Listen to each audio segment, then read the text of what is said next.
Use headset for better experience. Bhagavad Gita अध्याय 8 अक्षर ब्रह्म योग। कुरुक्षेत्र का मैदान अब भी स्थिर है, लेकिन अर्जुन के भीतर अब प्रश्नों की गहराई बढ़ चुकी है। ज्ञान भी मिल रहा है, भक्ति की झलक भी मिल रही है, पर एक डर अब भी मन में है। अर्जुन कृष्ण से पूछता है, कृष्ण, आप ब्रह्म की बात करते हैं, आत्मा की बात करते हैं, लेकिन एक प्रश्न है जो हर मनुष्य के मन में होता है।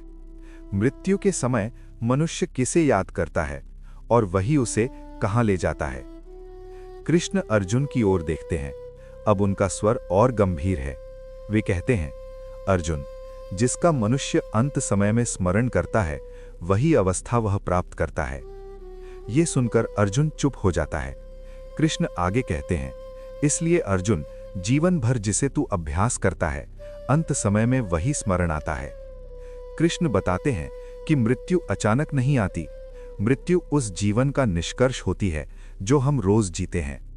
जो व्यक्ति जीवन भर केवल भोग में डूबा रहता है, उसका मन अंत समय में उसी ओर दौड़ता है, और जो व्यक्ति जीवन भर ईश्वर का स्मरण करता है, उसका मन स्वाभाविक रूप से उसी में लीन हो जाता है। कृष्ण अर्जुन को अक्षर ब्रह्म का अर्थ समझाते हैं। वे कहते हैं, अक्षर वो है जो नष्ट नहीं होता। शरीर नष्ट होता है, संसार बदलता है, लेकिन जो शाश्वत है वही अक्षर ब्रह्म है। कृष्ण बताते हैं कि जो व्यक्ति योग के अभ्यास से मन को स्थिर कर लेता है और प्राणों को नियंत्रित कर ईश्वर का स्मरण करता है, वह उस परम अवस्था को प्राप्त करता है जहां से लौटना नहीं होता। फिर कृष्ण दो मार्गों की बात करते हैं। एक वो मार्ग जो प्रकाश की ओर ले जाता है, जहां से आत्मा फिर जन्म नहीं लेती, और दूसरा वो मार्ग जो अंधकार की ओर जाता है, जहां से आत्मा फिर संसार में लौट आती है। कृष्ण स्पष्ट करते हैं, अर्जुन, योगी इन दोनों मार्गों को जानकर कभी भ्रमित नहीं होता। वे अंत में कहते हैं, जो व्यक्ति मुझे हर समय स्मरण करता है, उसके लिए मैं सुलभ हूं।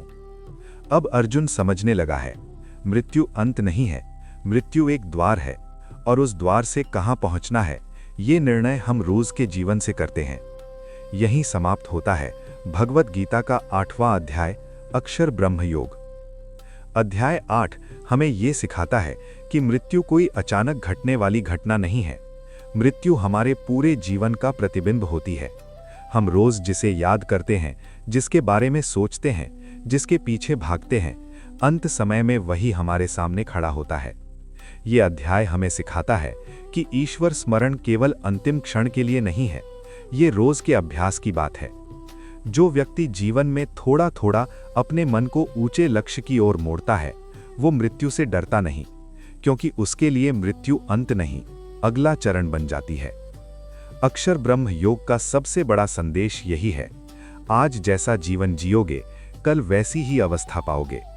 इसलिए स्मरण को टालो मत, अभ्यास को टालो मत, क्योंकि अंत समय की तैयारी आज से होती है।